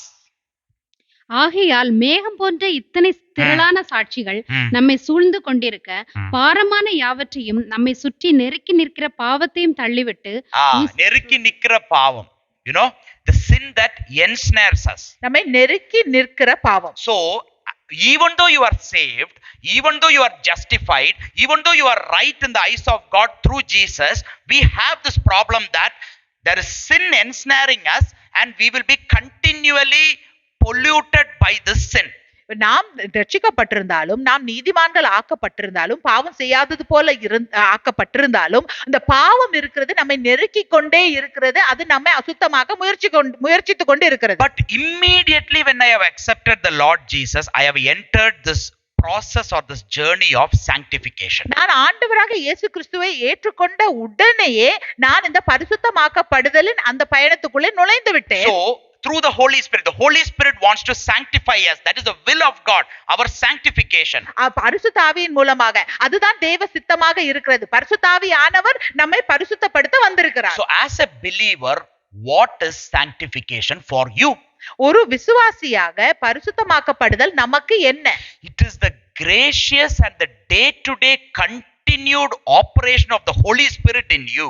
அது ஒவ்வொரு நாளும் கிருபையாக ஆவியானவர் நமக்குள்ளே செய்து வருகிற காரியம், by which a child of God is delivered continually. அதன் மூலமாக ஒரு தேவனுடைய பிள்ளை ஒவ்வொரு நாளும் விடுவிக்கப்பட்டு from the pollution of sin, being delivered from the pollution of sin. பாவ கரையிலிருந்து விடுதலை ஆக்கப்படுகிறார். You and me who are justified sinners, நாம் எல்லாம் நீதிமான்கள் ஆக்கப்பட்ட பாவிகள், is being delivered continually from the pollution of sin in this world. நாம் ஒவ்வொரு நாளும் இந்த பாவத்தின் அசிங்கத்திலிருந்து விடுதலை ஆக்கப்பட்டு கொண்டே இருக்கிறோம். See, the moment you became a Christian, then only you will know that sin is so much polluting. Till that time it's not a problem. நாம் ஒரு கிறிஸ்தவன் ஆக்கப்பட்ட பொழுதுதான் நம்மளுக்கு தெரியும் பாவம் எவ்வளவு அழுக்கானது என்று. In Romans we have been studying, in the Bible study and all, you will be seeing the law is the one that exposed the sin. நாம் ரோமர்ல படித்துக் கொண்டு இருக்கிறோம். இந்த நியாயப்பிரமாணம் தான் பாவம் எது என்று நமக்கு காட்டுகிறது. So day to day when we meditate on God's word, day to day when we want to do God's purposes, you can see that we know that sin is now polluting us. It is so much closer and more powerful than what we think it is. நாம் ஒவ்வொரு நாளும் தேவனுடைய வசனத்தை வாசிக்கும் பொழுது பாவம் எவ்வளவு அழுக்கானது, பாவம் எவ்வளவு நெருங்கி நிற்கிறது, நம்மை தூஷிக்க அது சுற்றி கொண்டு இருக்கிறது என்று அறிகிறோம். But what is the work of the Holy Spirit in us? ஆனால் நமக்குள்ளே ஆவியானவருடைய கிரியை என்ன? சாப்பிட முன்னாடி உட்காரும்போது 5 அப்பம் 2 மீன் மாதிரி எப்பவுமே சாப்பாடு நம்ம முன்னாடி கொண்டு வந்து வைக்கிறதா? It is work that before we eat he will multiply the 5 loaves and the 2 fishes. Is that his Holy Spirit? Or to analyze what all problems is there in you and sort all the problems? Yes, might be sort the problem, but that is not the primary purpose. ஆனால் என்னை ஆராய்ந்து எனக்குள்ள இருக்கிற பிரச்சனைகளை எல்லாம் தீர்ப்பதா அது ஒரு வேலைதான். ஆனால் அது அவருடைய முக்கியமான வேலை இல்லை. But you need to know what is the primary purpose of the Holy Spirit before you start using all the other purposes of the Holy Spirit. இந்த பாக்கியுள்ள காரியங்களுக்கு எல்லாம் பரிசுத்த ஆவியானவரை உபயோகப்படுத்துவதற்கு முன்பாக அவரோட பிரதான நோக்கம் என்ன என்று நாம் அறிந்திருக்க வேண்டும். If you have a car, you need to know what is its primary purpose. ஒரு கார் நமக்கு இருந்ததுன்னா அதோட பிரதான நோக்கம் என்ன என்று நாம் அறிந்திருக்க வேண்டும். It is not to go inside that and sit and eat every day. அதுக்குள்ள போய் உட்கார்ந்து அதுக்குள்ள சாப்பிடுறது அதோட நோக்கம் அல்ல. You can eat in that once or twice or whatever it is, but your purpose is to go and drive and go to the places. அதுக்குள்ள உட்கார்ந்து நம்ம சாப்பிடலாம், ஆனா அதோட பிரதான நோக்கம் என்ன? இங்க இருந்து ஒரு இடத்துல இருந்து இன்னொரு இடத்துக்கு நம்ம So what is the purpose of the Holy Spirit in you? What is the work of the Holy Spirit in you? Main work. ஆவியானவர் நமக்குள்ளே செய்ய வேண்டிய பிரதான கிரியை என்ன? It is our sanctification. அது நம்மை பரிசுத்தமாக்கப்படுதல். Continually now operating in us to deliver us from the continued pollution of sin in our life. ஒவ்வொரு நாளும் நமக்குள்ளே கிரியை செய்து நமக்குள்ளே நெருங்கி வருகிற பாவங்களை எல்லாம் தள்ளி விட்டு அந்த பாவத்தின் அழுக்கை எடுத்து போடுவது. To renew our whole nature within us. நமக்குள்ளே இருக்கிற அந்த சுபாவத்தை புதிதாக்குவது. So that now we are transformed day to day, glory to glory in the image of God. அப்பொழுது ஒவ்வொரு நாளும் நாம் உருமாற்றப்படுவோம் மகிமையிலிருந்து மகிமைக்கு. For we are God's workmanship. ஏனென்றால் நாம் தேவனுடைய கரத்தின் கிரியை, created in Christ Jesus for good works, Kristu இயேசுவுக்குள்ளே நற்கிரியைகளுக்காக உருவாக்கப்பட்டிருக்கிறோம். which God has prepared beforehand to be our way of life. அது தேவன் முன்னமே நமக்கு ஆயத்தம் பண்ணி வைத்திருக்கிறார் நம்முடைய அது ஜீவ வாழ்க்கையாக இருக்க வேண்டும். Ephesians chapter 2 verse 10. எபேசியர் 2:10. அது வசனம்தான். ஓகேயா? That is the word of God. It is verse 10. It says, for we are his workmanship, created in Christ Jesus for good works which God prepared beforehand that we should walk in them. ஏனெனில் நற்கிரியைகளை செய்கிறதற்கு நாம் கிறிஸ்து இயேசுவுக்குள் சிருஷ்டிக்கப்பட்டு தேவனுடைய செய்கையாயிருக்கிறோம். அவைகளில் நாம் நடக்கும்படி அவர் முன்னதாக அவைகளை ஆயத்தம் பண்ணியிருக்கிறார். So God has already prepared a way for you beforehand. Sanctified, that is a sanctified. He sanctified and sent you in.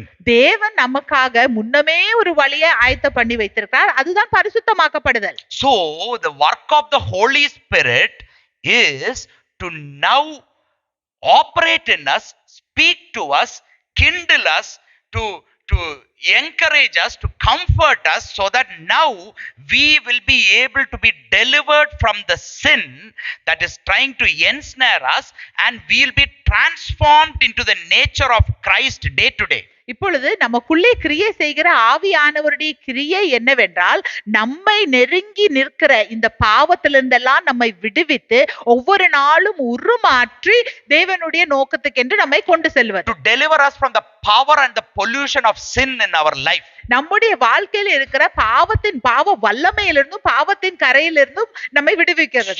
So that we can perform good works for Christ. அப்பொழுது நாம் கிறிஸ்துவுக்கென்று நற்கிரியைகளை செய்ய வேண்டும். அதற்காக sometimes we'll be thinking that, oh, that's it, God has dealt with all the sin, he has carried the sin on the cross of Calvary, everything is done. If that is the case and you think that everything that you do is according to the will of God, then why this word sanctification has come in the Bible? இப்போ நாம் நினைக்கலாம், ஆண்டவராக இயேசு கிறிஸ்து என்னுடைய பாவத்தை எல்லாம் கையாண்டாச்சு, சிலுவையில அவர் அதை எல்லாவற்றையும் அரைஞ்சாச்சு என்று சொன்னால், இப்பொழுது ஏன் இந்த பரிசுத்தமாக்கப்படுதல் என்ற காரியம் தேவை? You don't need any of the epistles in the Bible. Just read the gospel of Jesus, see all the miracles he has done, ask for those miracles, live according to your thing. God will guide you in a sanctified way. You can just think.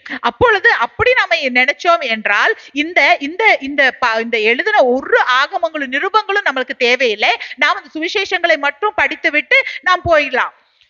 Jesus had to sanctify himself. ஆண்டவராகிய இயேசு கிறிஸ்து தம்மை பரிசுத்தம் பண்ண வேண்டியதாக இருந்தது. Born in this earth, born of flesh, he had to sanctify himself to do God's purpose. இயேசு கிறிஸ்து இந்த உலகத்திலே பிறந்த பொழுது, மாம்சத்திலே பிறந்த பொழுது, தேவனுடைய கிரியை செய்வதற்காக அவர் தன்னையே பரிசுத்தப்படுத்த வேண்டியதாக இருந்தது. Now we sit and say theology more than Jesus, thinking I don't need to think about being sanctified day to day. That should not cross. Holy Spirit will give some thoughts, it will happen. No, whatever I do, even the sin I am doing, God only is put in my heart. Yes, say that, நாம் இயேசுவுக்கு மேலேயே இந்த இறையலை பேசிக் கொண்டிருப்போம். தேவன் எனக்கு எல்லாமே செய்து விட்டார், இனிமே ஒன்று செய்ய போறதில்லை, பாவ சிந்தை எனக்குள்ளே வந்திருக்குன்னா அதையும் தேவன் தான் போட்டார் என்று கூட சொல்லலாம். God only put that sin thought in me, knowing that by the sin I will learn a new lesson. வாங்க இந்த மாதிரி எல்லாம் சொல்லிட்டு தேவன் தான் அந்த பாவ சிந்தையை எனக்குள்ளே போட்டார். ஏனென்றால் அந்த காரியத்தை நான் செய்யும் பொழுது அதன் மூலமாக அவர் எனக்கு ஒரு பாடத்தை கற்றுத்தர முடியும் என்று சொல்லிதான் அவர் என்னை செய்ய வைத்தார் என்று சொல்லுவோம். God is using sin to now train me in my life to be in the image of God. தேவன் அந்த பாவத்தை உபயோகப்படுத்தி நான் அவரை போல மாறுவதற்கு அதை என்னை பயிற்சி வைக்கிறார் என்று கூட சொல்லுவோம். Many of them don't say this and all outside, but might be there in your heart.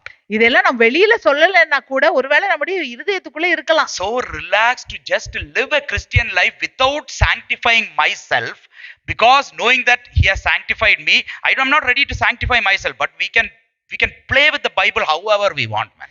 ஏதோ இது நாம எல்லாம் அப்படியே ஹாயா இருக்கிறோம், தேவன் நம்மை பரிசுத்தமாக்கினார், அதனால நாம் நம்மளையே பரிசுத்தப்படுத்த வேண்டும் என்று அதை செய்யாமல், அந்த கஷ்டமான காரியத்தை செய்யாமல் நாம் வேதத்தோடு விளையாடி கொண்டிருக்கிறோம். That means you can see all the epistles he is saying, sanctify yourself. The blood of Jesus Christ sanctified you. Now you sanctify yourself. Don't do this, don't do that, be like this, be like that. It is so that when you read it, you are now asking the Holy Spirit to help you in this process of sanctifying yourself. Your desire, you want to give yourself to this sanctifying process. ஒவ்வொரு நிருபங்களையும் பார்த்தால் எழுதி வைத்திருக்கிறார்கள், ஆண்டவராகிய இயேசு கிறிஸ்துவின் ரத்தம் உன்னை பரிசுத்தப்படுத்தி இருக்கிறது, அதனால நீ இதை செய்யாதே, அதை செய்யாதே, அப்படி செய்யாதே, இப்படி செய்யாதே என்று எழுதப்பட்டிருக்கு. ஏனென்றால் அதை படித்து விட்டு நாம் நம்மையே பரிசுத்தப்படுத்த வேண்டும், அதற்காக தான். See, we cannot do anything in our strength. நம்முடைய பலத்துல ஒன்றே நம்மளால் செய்ய But when முடியாது. you desire something according to the truth, the Holy Spirit is the one who is going to help us. He is the helper. ஆனா சத்தியத்தில் உள்ள ஒரு காரியத்தை நாம் வாஞ்சிக்கும் பொழுது ஆவியானவர் நமக்கு உதவி செய்கிறார். அவரே நம்முடைய See, உதவியாளர். when you read the word do not lie, and we will try our best not to lie. The more and more you try not to lie, you will get more and more things to now say lie, and you will lie. பொய் சொல்லாதே என்ற வசனத்தை நாம் படிக்கும் பொழுது நாம் எப்படியாவது பொய் சொல்லக்கூடாது என்று முயற்சித்துக் கொண்டு இருக்கும் பொழுது அப்பொழுதுதான் பல காரியங்கள் வரும். கடைசியில் நாம் பொய் சொல்லிடுவோம். But we need to seek our helper day to day.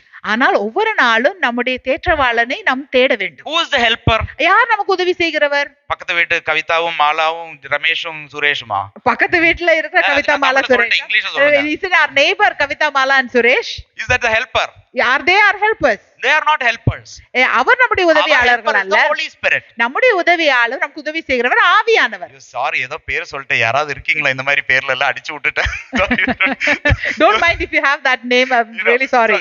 So the helper is the Holy Spirit. நமக்கு உதவி செய்கிறவர் ஆவியானவர். That's why you can read in Hebrews chapter 5 that Jesus in his days of his flesh offered himself through prayer and supplication. அதனாலதான் எபிரேயர் 5வது அதிகாரத்துல வாசிக்கிறோம், ஆண்டவராகிய இயேசு கிறிஸ்து தன்னுடைய மாம்சத்தின் நாட்கள்ல அவர் தன்னையே ஒப்பு கொடுத்தார் ஜெபத்தினாலும் வேண்டுதல்னாலும். So that is very important for us. அது நமக்கு மிகவும் முக்கியம். So Holy Spirit is the one who works in us for this sanctifying, helping us sanctify ourselves. ஆவியானவர் தான் நமக்குள்ளே கிரியை செய்கிறார், நமக்கு உதவி செய்கிறார் பரிசுத்தமாக்கப்படுதலுக்கு. And we need to be serious about it. அதை குறித்து நாம் சீரியஸாக இருக்க வேண்டும். Everyone in the word of God had sanctified themselves, who has been sanctified and sent, but they sanctified themselves, so they lived according to God's purpose. வேதத்தில் இருக்கிற ஒவ்வொருத்தரும் பரிசுத்தமாக்கப்பட்டு தான் அனுப்பப்பட்டிருக்கிறார்கள், ஆனால் அவர்கள் தம்மை தானே பரிசுத்தமாக்கினார்கள்.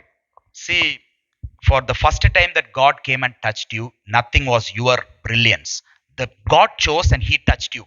Jesus came to you first. You didn't go to him first. Okay? முதல் முறையாக தேவன் நம்மை வந்து தொட்ட பொழுது நாம் ஒன்றும் செய்யவில்லை. அது எல்லாம் தேவன் தான் செய்தார். நாம் இயேசுவை தேடி போகல, இயேசு நம்மை தேடி வந்தார். See, Jesus himself said, you did not choose me, I chose you, he said. ஆண்டவராகிய இயேசு கிறிஸ்துவே சொன்னார், நீ என்னை தெரிந்து கொள்ளவில்லை, நான் உன்னை தெரிந்து கொண்டேன் என்று. But many of them are thinking and singing, Lord, I chose you. Okay, now so you should do this for me. பல பேர் இப்படியாக நினைத்து கொண்டு இருக்கலாம், இயேசுவே நான் தான் உங்களை தெரிந்து கொண்டேன், அதனால நீங்க எனக்கு இதை செய்யணும்னு. He chose you, that's why you are able to choose him. அவர் உங்களை தெரிந்து கொண்டதனால தான் உங்களால அவரை தெரிந்து கொள்ள முடிந்தது. You made a choice, you made the right decision, correct. அப்பொழுது நீங்க ஒரு நல்ல தீர்மானத்தை எடுத்தீர்கள். So that only God can do. அது தேவனால மட்டும்தான் செய்ய முடியும். Justification, being right in the eyes of God through Jesus Christ, only God can justify you. நீதிமான் ஆக்கப்படுதல் அது தேவனால் மட்டும்தான் செய்ய முடியும். You are adopted, you and me are adopted as God children, that only God can do.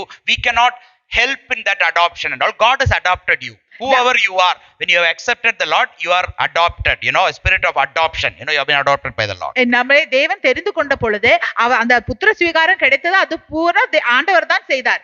But when it comes to repentance and faith and all, ஆனா மனம் திரும்புதலுக்கு வரும் பொழுது, விசுவாசத்திற்கு வரும் பொழுது, even though the Holy Spirit started the process, ஆவியானவர் அந்த கிரியையை துவங்கி இருந்தாலும், we also have to play a part in that. நாம் சில காரியங்களை அதில் செய்ய வேண்டும். The Holy Spirit touches us, cuts our heart, but we need to repent.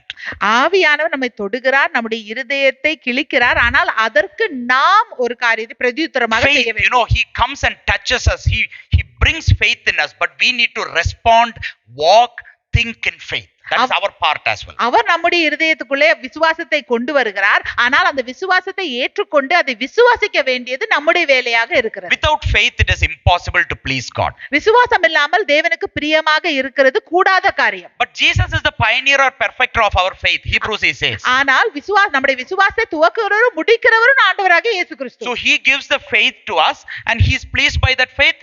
அவர் நமக்கு ஒரு விசுவாசத்தை கொடுத்து அந்த விசுவாசத்தை பார்த்து அவர் பிரியப்படுகிறாரா? No, he is the one who is the starter of faith in us, but when we respond in faith, that faith pleases God.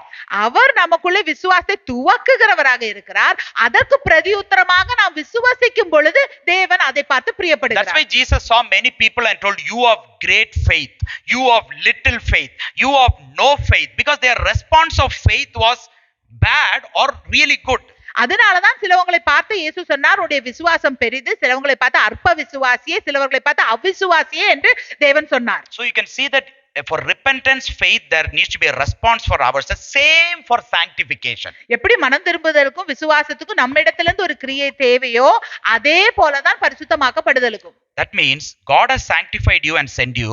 அதுக்கு அர்த்தம் என்ன? தேவன் நம்மை பரிசுத்தம் பண்ணி இங்கே அனுப்பி Now you இருக்கிறார். have to play your part in sanctification. இப்பொழுது நம்முடைய வேலை நாம் செய்ய வேண்டும் பரிசுத்தமாக்கப்படுதல்ல. Don't just throw it to God and say, you sanctified me, you sanctify me continually like that. You need to sanctify yourself. The word of God is clear, crystal clear on that. தேவன் இடத்துல அதை எரிந்து விட்டு ஆண்டவரே நீர் எங்களை பரிசுத்தப்படுத்தும் என்று சொல்வதல்ல. ஆனா வேத வசனம் தெளிவாக சொல்லுகிறது நாம் நம்மை பரிசுத்தப்படுத்த You வேண்டும். need to sanctify yourself and we have the helper, the Holy Spirit with us. நாம் நம்மை பரிசுத்தப்படுத்த வேண்டும். அதற்காக நம்மளுக்கு உதவியாளர் ஆவியானவர் Then the நம்மோடு கூட Lord's இருக்கிறார். purpose will work in our life. அப்பொழுது தேவன் சித்தம் நோக்கம் நம்முடைய வாழ்க்கையில் கிரியை For செய்யும். what purpose Lord has sanctified you and sent you, decided to send you even before you are formed in the mother's womb, will happen.